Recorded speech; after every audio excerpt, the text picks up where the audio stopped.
Amiti just money. Pano abaspegu tambira abaspegu. Chico chabos. Amuja terere. Kamu fambiro kake mwana iye. Akana mira sakana kano menura.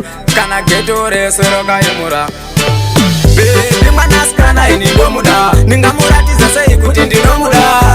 Manaskana ini domuda. Ninga muratiza sei kuti ndinomuda. Manaskana ini domuda. Ninga muratiza sei kuti ndinomuda. Baby manaskana ini domuda. Ninga muratiza sei kuti ndinomuda. Zashiwa mumoyo ndiwe wandinoda. Baby wakakosha ungengoda. Ndinokuda manaskana uri pakati wangu moyo. Baby ndinokuda zvakadzamisa. Mudiwa wangu ndinokuda zvakanyanyisa. Baby ndinokuda.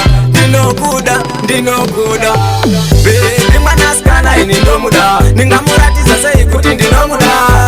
Manaskana ini ndomuda. Ninga muratiza sei kuti ndinomuda. Manaskana ini ndomuda. Ninga muratiza sei kuti ndinomuda.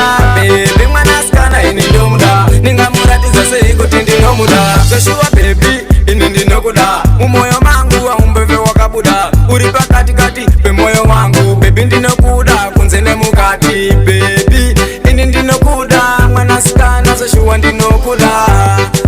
Ini ndakaperera. Baby ni Joshua ndinokuda. Baby mwanasikana ini ndomuda. Ninga muratiza sei kuti ndinomuda. Mwanasikana ini ndomuda. Ninga muratiza sei kuti ndinomuda.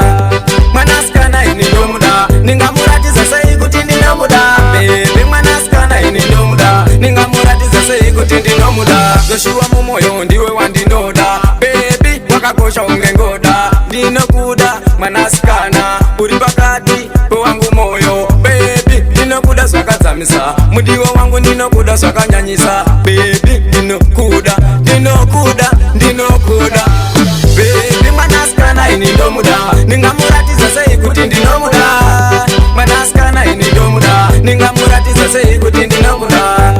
Mwanasikana ini ndomuda. Ninga muratiza sei kuti ndinomuda. Baby mwanasikana ini ndomuda. Ninga muratiza sei kuti ndinomuda. Joshua baby ini ndinokuda. Umoyo mangu aumbeve wakabuda. Uri pakati kati pemoyo wangu. Baby ndinokuda kunze nemukati. Baby ini ndinokuda. Mwanasikana Joshua ndinokuda.